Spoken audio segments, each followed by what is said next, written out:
Now that we know how to do some AC circuit analysis, we can look at AC power. Now recall that power is defined as the voltage times the current, or the current squared times the resistance, or the voltage squared over the resistance. And if we are in the time domain, we can have a few different kinds of power. And the two that we're going to look at for now will be the instantaneous power and then the average power.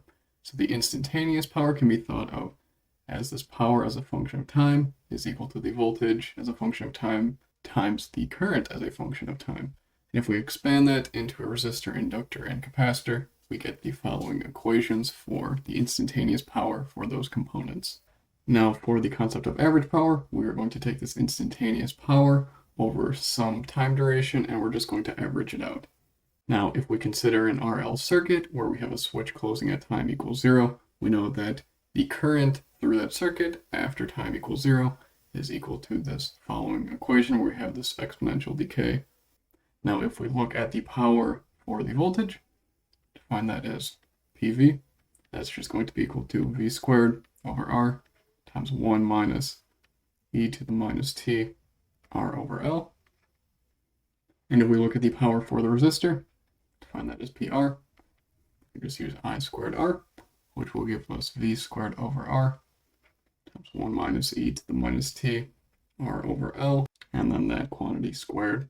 And now if we look at the power for the inductor, we can just use this equation right here, and that will be equal to V squared over R times e to the minus t times R over L, and that will be multiplied by the quantity 1 minus e to the minus t R over L.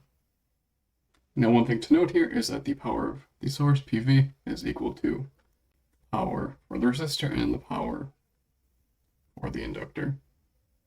So we have that conservation of power as we always expect. Now if we plot these PV, PR, and PL, we get the following, where in the red we have the power for the source, the blue we have the power for the resistor, and the green we have the power for the inductor. Now we're going to change things up just a little bit. What if this voltage source V equal to some constant V naught cosine omega t? Well, we know in steady state that the current going through that circuit is simply going to be equal to V naught divided by R squared plus omega squared L squared under a square root times cosine omega t minus the tangent inverse of omega L over R.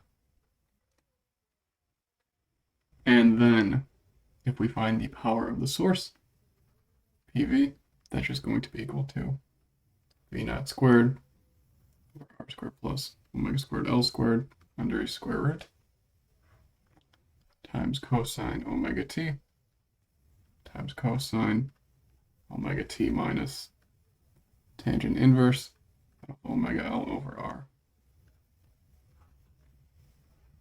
And we can use some trig identities to express this also as the power is equal to 1/2 V naught squared over R squared plus omega squared L squared under the square root times the cosine of minus tangent inverse of omega L over R.